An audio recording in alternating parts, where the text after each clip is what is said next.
Yeah. What's good? It's your boy Jay, that's me. We're going to get into Money in the Bank from June the 7th, 2025. Money in the Bank was an okay show. Was it a good show? No. Was it great? No. Was it bad? No. But it was definitely newsworthy.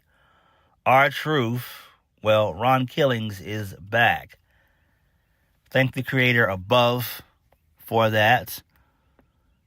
It shows that if we come together as a community, we can get things done. And thankfully, WWE came to their senses and reinstated Ron Killings. So I'm glad that he is back. We will talk about that when we get to the main event of the show. And as an added bonus, I also did Worlds Collide. I watched that as well. I will add that review to this review. So both of these reviews will be combined. Spoiler alert, I've already done the review for Worlds Collide. So let's get into Money in the Bank. We kicked the show off with the first match of the night. It was the women's Money in the Bank ladder match. Alexa Bliss versus Roxanne Perez versus Naomi versus Stephanie Vaquer versus Julia versus Rhea Ripley. Naomi wins. This was a very okay match. Some crazy spots in here. So Rhea Ripley ended up doing a riptide on the ladder. Roxanne Perez and Alexa Bliss, they did stereo code reds on the ladder. That was great.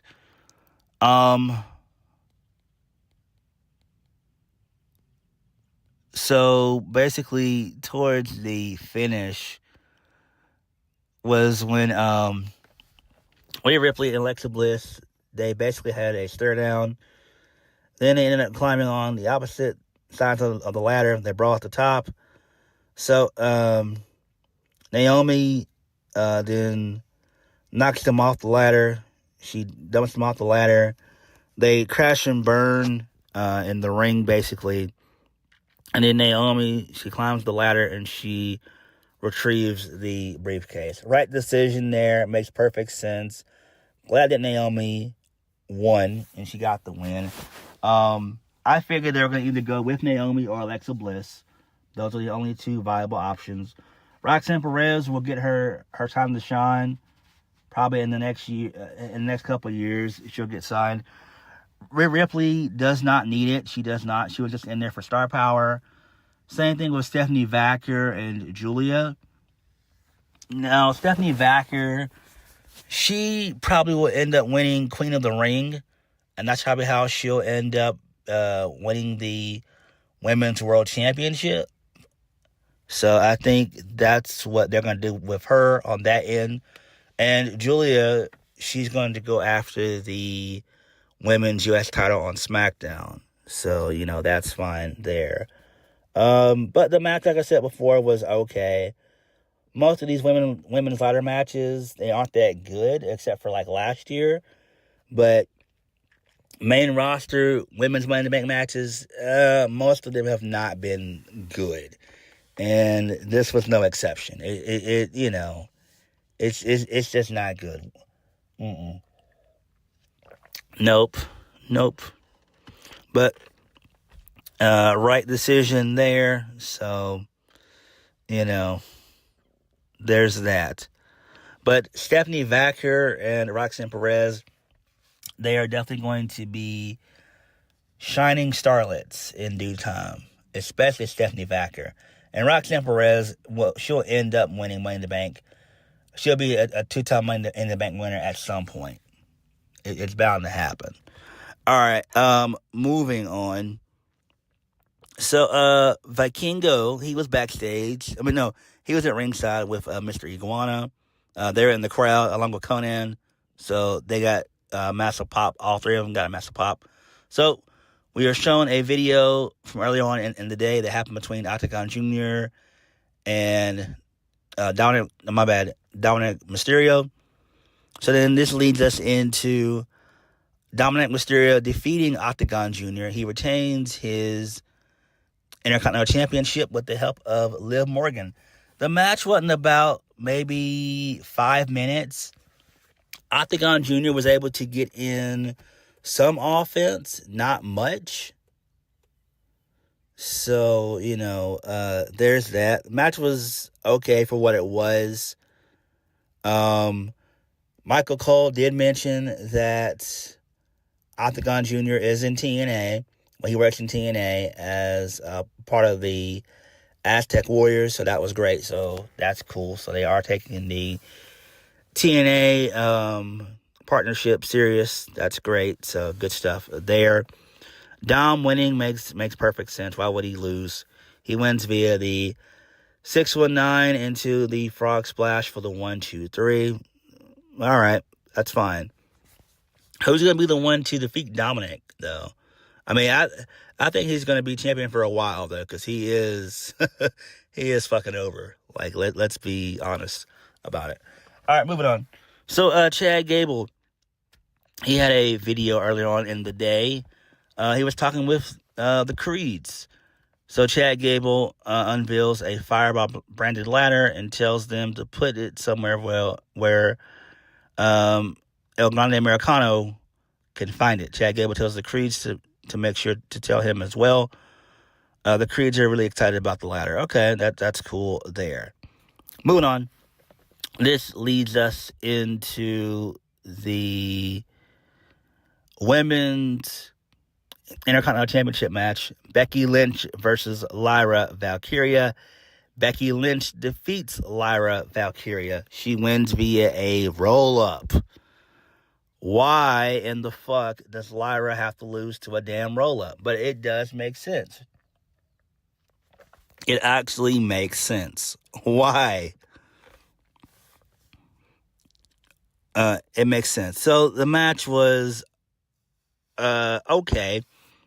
There were we want truth we want truth chants throughout the match as well.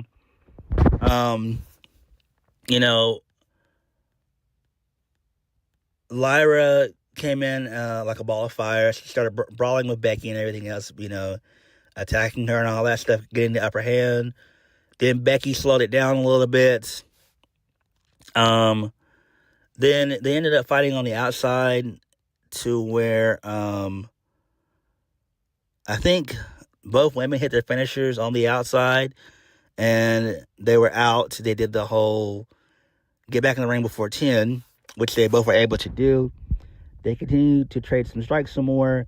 They start trading pins, and then Becky rolls up Lyra, grabs the tights for the 1-2-3. Post-match, Becky, she takes the women's Intercontinental Championship. She laughs. She looks at Lyra. So Becky wants Lyra to raise her hand. She does so. Lyra's not happy. Lyra is about to leave. Becky wants her to raise her arm, and Lyra raises her arm around all four sides of the ring. Then Becky wants Lyra to put the title around her waist, which Lyra does, and then Lyra hits a German suplex followed by the Nightwing. Got a great reaction from the crowd. Good shit there. They're going to continue their feud. I would imagine this is probably going to end in Saudi Arabia, which makes perfect sense. There is no way that we can have this feud continue on past King and Queen, my bad, past Night of Champions. I don't know why I said King and Queen in the ring, but past Night of Champions. I don't know how they're going to blow this match off. Maybe a last woman standing match, maybe a steel cage match or something like that. I don't know. But they got to end the feud somehow. So, this is fine. Really good shit there. Excellent shit. Moving on. So this leads us into the men's Money in the Bank. Seth Rollins versus Penta versus El Grande Americano versus Andrade versus Sol Sikoa versus LA Knight. Seth Rollins wins. This was a really good spot fest match. Mexican destroyers on ladders. Just a bunch of crazy ladder spots. Wade Barrett was insane on commentary. He talked about how Chad Gable and El Grande Americano have different nipples. And I'm like, what the fuck? Wade Barrett, bro. What the fuck is on your mind, dude? Holy shit. I'm like, yo. Like, bro, what the fuck are you doing, dog? God damn. So, a bunch of crazy spots happened in the match, really. Like I said, Canadian destroyers everywhere.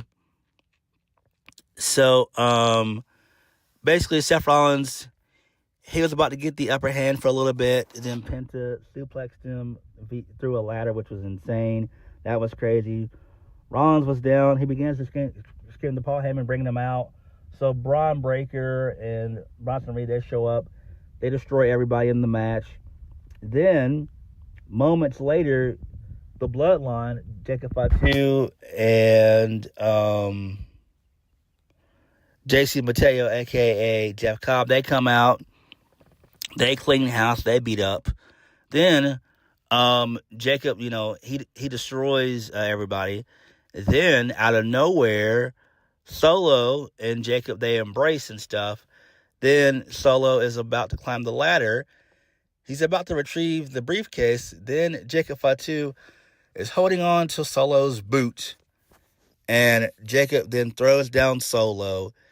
He super kicks him, beats him up. He hits the moonsault. And this sets up their feud for SummerSlam. Then Seth Rollins and Andrade, they continue to brawl. Seth Rollins takes him out via the stomp or whatever. Seth Rollins then brings in another second fireball ladder. He brings that into play. Then him and LA Knight, they have a little fight scene for a brief second. LA Knight goes for the blunt force trauma. Seth Rollins reverses that. He hits a stomp, and then he's able to retrieve the briefcase, and that was it. We knew this was happening. We knew that this would happen. Triple H is not a fan of LA Knight. He just is not, for whatever reason. I have no idea. Excuse me. I have no idea why he's not a fan of LA Knight. It doesn't make any sense. But it's nothing we can kind of do about that, really, at this point. And I hate to say it, but I really could see LA Knight getting released. I really hate to say that. I really do. I've been a fan of LA Knight since his Eli Drake days. I always have, always will be a fan of him.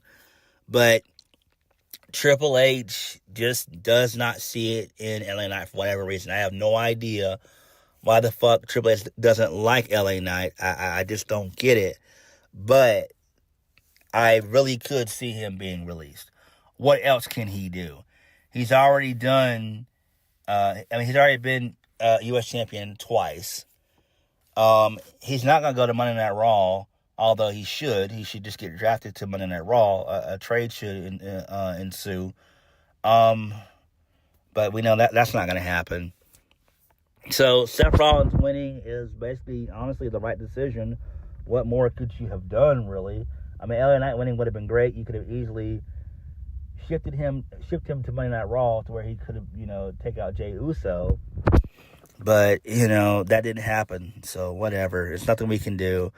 Seth Rollins wins. I would assume, hopefully, that Seth Rollins ends up cashing in Money in the Bank on Raw this upcoming Monday. And that way we could end the Jey Uso nightmare that we've been in for months. Again, I'm a fan of Jey Uso. I am. But this whole yeet shit has really pissed me the fuck off, and I'm just tired of it. All right, moving on. This leads us into the main event of the evening. So, Cody Rhodes and Jey Uso, they defeat John Cena and Logan Paul via the help of the returning Ron Killings. He is back. He is back. I am glad that he's back. He should have never been released in the first place. He should have never been released in the first place. I'm glad that he came back under his real name. It makes sense. So, now, for those of you that didn't watch TNA, they had Against All Odds. That happened on Friday. And there were audible "We Want Truth" chants. So could it be that maybe behind closed doors, TNA may have signed R-Truth behind closed doors? Maybe. So I don't know. The match itself between all four guys was okay. It was kind of boring. It was a finisher fest, basically. So, they traded finishers, basically, for the most part. Towards the end of the match, Cena ended up bringing in the undisputed WWE Championship. He ended up using it. He hit Cody Rhodes with it. Then all of a sudden, a hooded figure shows up. He spears John Cena. He starts laying down punches left and right. And John Cena is shocked because it's R-Truth. Massive reaction. And then the Crossroads comes. 1, 2, 3. Cody Rhodes and Jey Uso, they win. And that was the show. So this was great. Loved it. Glad that R-Truth is back. Again, he never should have been released at all. But overall, Money in the Bank was okay. I still think that WWE, they're going to do releases. I hope that Karrion Kross is not released. I really don't want that to happen to him. But it looks like he probably is going to be on his way out. He's not done much of anything. I have no idea why Triple H has refused to push Karrion. Karrion Kross is massively over. The crowd wants him to succeed. And it's just like Triple H does not give a fuck what we want. And, it is what it is. What can we do? Overall, Money in the Bank was okay for the most part. The men's Money in the Bank was good match-wise. Not result-wise, but match-wise it was good. Becky and Lyra, that was pretty okay. Can't wait for Becky and Lyra 3. Again, they should end their feud in like a steel cage or a last woman standing or something like that to end their feud. The AAA stuff was pretty cool. The AAA stuff was great. I enjoyed that, so that was fun there. But overall, Money in the Bank was okay. I'm glad that Ron Killings is back. It makes perfect sense, so this is great. And the whole John Cena heel turn is not working out for me at all. Him and Logan Paul, they got their egos got in the way, and they started shoving each other and stuff like that. So we kind of know that Cena is about to turn babyface. It's got to happen. The John Cena heel turn experiment, that shit has not worked with me. I'm over it. But what did you guys think of Money in the Bank? And what did you guys think of Worlds Collide? Let me know. Like, comment, subscribe. Peace.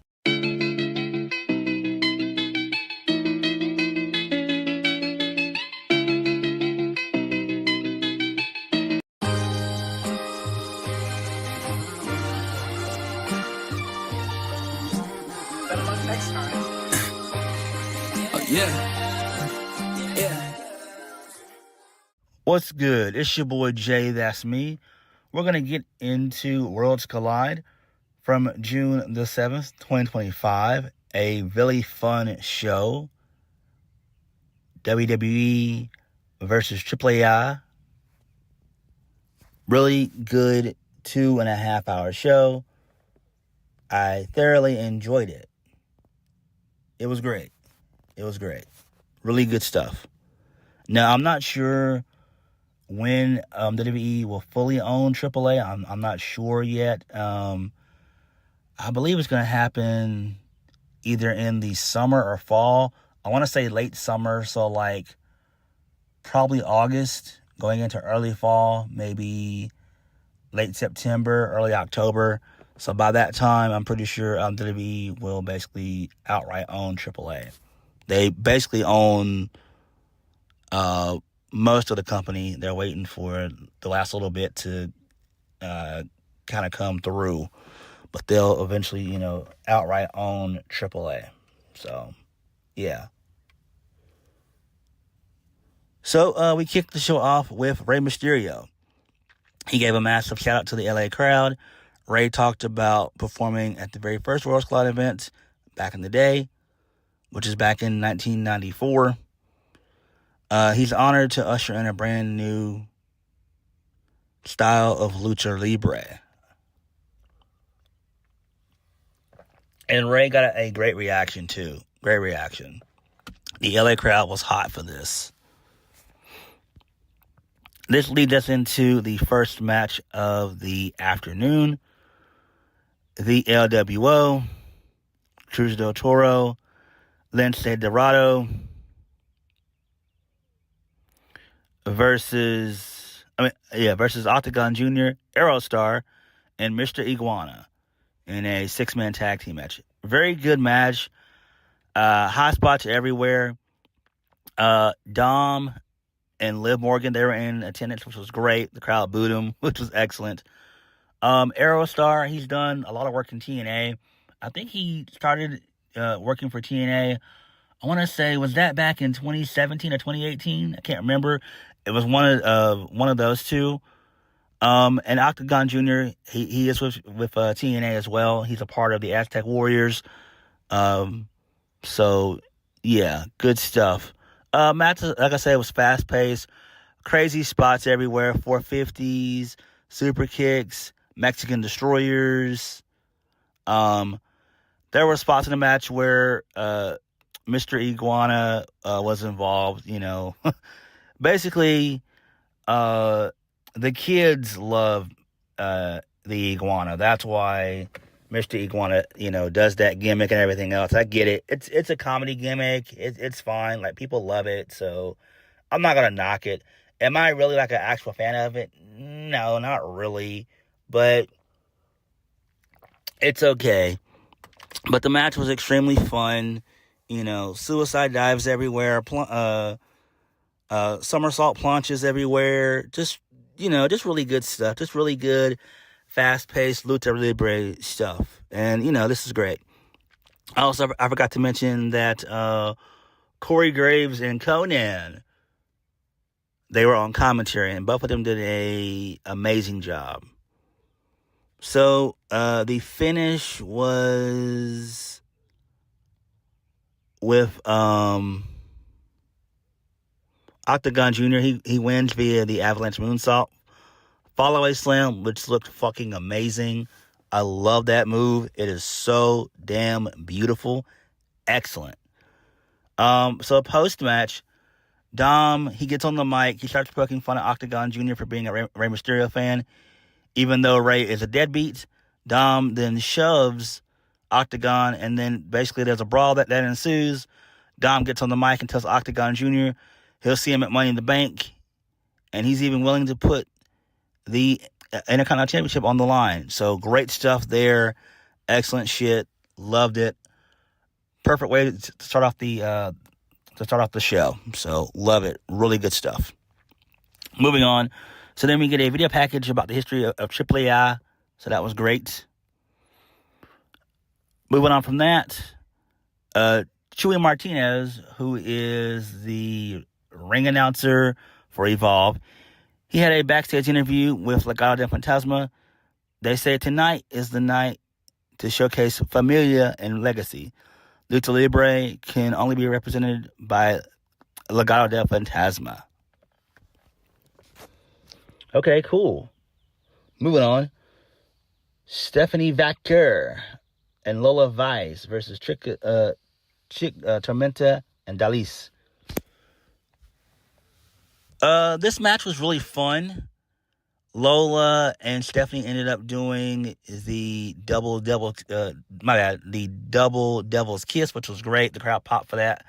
I know Booker T was a happy son of a gun. And like I say, this match was hard hitting. It was fun. Suplexes everywhere, Hurricane Ranas. Lola Vice did her spin kicks and everything.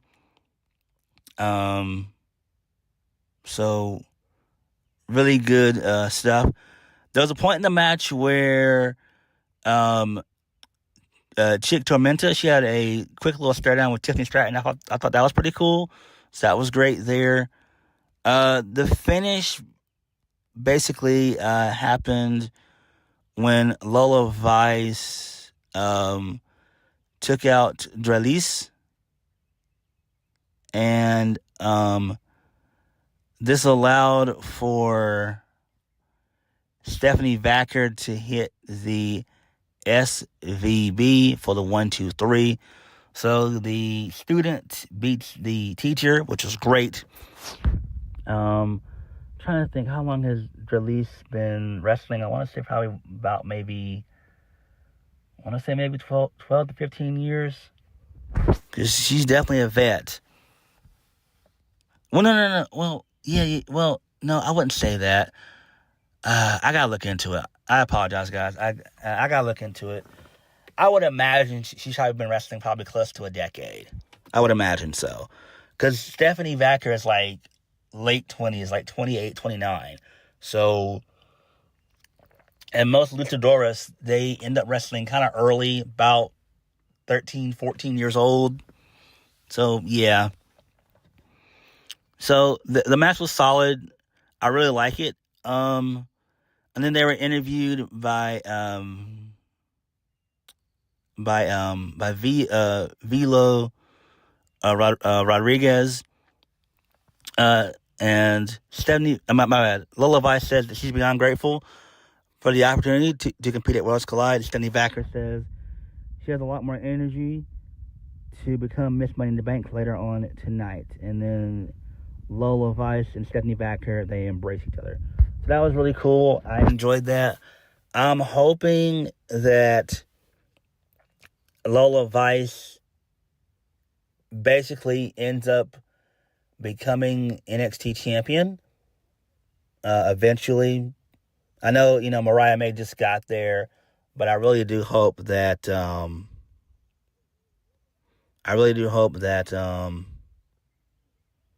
Lola Vice does end up becoming champion. Lola Vice worked her ass off in this match, and the match was really, really good. So this is the match worth going back to watch, really, because the match was pretty good. Moving on.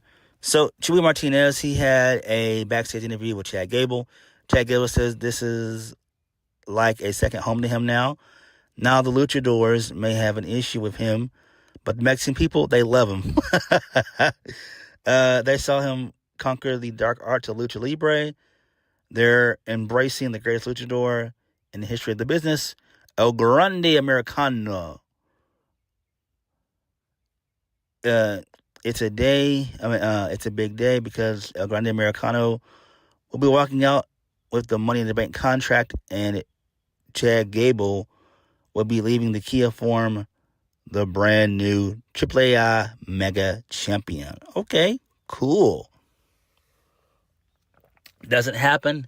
Spoiler alert. No, it doesn't. Moving on, we get our second six-man tag of the afternoon. That was Legado del Fantasma versus Dr. Wagner Jr., Pagano, and Psycho Clown. This was a fun, fast-paced match. Hard-hitting. I love the attire of Legado. They all came out in combat attire. So, camo. They were wearing, camo pants and stuff. So that was really cool. I definitely like that. Like I say, this was a really fun match here. Suicide dives everywhere, moonsaults everywhere, somersaults, arm drags, drop kicks, a couple of trio well spots. The code red was done here quite a few times. And then the finish came when Santos Escobar hit the Phantom Driver on Wagner. And Escobar, he also hit a nasty pump knee strike in the match as well. I'm like, damn, that was pretty vicious. So I'm shocked that Legado got the win here, but it seems like they were doing, Triple A gets a win, the WWE guys, they get a win, that's kind of how it was basically. So there's that. Match was definitely fun. Hopefully they end up using Legado on the main roster. Still, but we'll have to wait and see. Moving on. This leads us into the Fatal 4-Way. Ethan Page versus Javon Evans versus Rey Fenix versus Laredo Kid for the NXT North American Championship. This match here was fun as hell. Why? Because Rey Fenix is a crazy motherfucker. Same thing with Laredo and Javon Evans. There were cutter spots everywhere. Springboard Hurricane Ranas everywhere. Just a bunch of kicks and flips. The Tranquilo dive was done in this match as well. Just a really fun match here. So Ethan Page ends up winning. He pins Laredo Kid with the Twisted Grip for the 1, 2, 3. The main reason why this was done, I would imagine that Ethan Page is probably going to lose. Hopefully he does on NXT this coming Tuesday. He's going to be defending his North American Championship against Shawn Legacy. Shawn Legacy did not win his Fatal 4-Way match. He is not the Evolve World Champion. So, there's that. So I would imagine, hopefully, that Ethan Page loses to Shawn Legacy on Tuesday, and then we could send his ass to the main roster on SmackDown. So, there's that. But the match was fun. It was solid. Everybody played their part perfectly, and it was a really decent Fatal 4-Way. Main event of the evening, El Hijo del Vikingo versus Chad Gable for the AAA Mega Championship. The Vikingo retains. Match was very good. Chad Gable kicks ass. He knows what he's doing. There was a table spot that was brought in towards the end of the match. Basically, Chad Gable slowed down Vikingo, basically. Did a bunch of mat wrestling, a bunch of German suplexes, ankle locks. Vikingo was able to get his stuff in, like the enziguri, the springboard reverse 450. That was great. I love that. That was awesome. So then, like I said, Chad Gable, he ends up bringing in a table in the match. Vikingo was about to put Chad Gable through it, but Chad Gable fought out of it. Then Chad Gable threw Vikingo off the top turnbuckle. He ended up throwing him into the ring steps. And then he did a beautiful moonsault through the table. Both guys were about to get counted out, but both guys were able to get back into the ring at the count of 9, which I hate that WWE has constantly, done the fake count out stuff that they've done. I hate that shit. So Chad Gable was going to go for the German suplex, but Vikingo was able to get out of dodge. Then he hit the shotgun Meteora, and then he hit the 630 for the 1, 2, 3. And then post-match, Vikingo celebrates with the AAA roster, and then that was the show. So really good stuff there. It was a fun 2.5 hours. Definitely worth. Go back and watch it if you weren't able to see it. A really fun time. I'm loving the WWE AAA partnership. Same thing with the NXT TNA partnership. Good stuff there. And plus, all three promotions work with each other. I still think there are going to be some TNA guys to work Triple Mania. So, yeah, that should be fun. But overall, like I said, this was a fun 2.5 hours. Thoroughly enjoyed the show. Definitely go watch it if you were not able to catch it. It's a really fun 2 hours, and it's great. Really good stuff. Lillian Garcia, she was the ring announcer. She did very well. When she sung the national anthem, she was okay at it, but I've heard better from her. But this was like I said before, this was a fun 2.5 hour event. Thoroughly enjoyed it. But what did you guys think of Worlds Collide? Let me know. Like, comment, subscribe. Peace.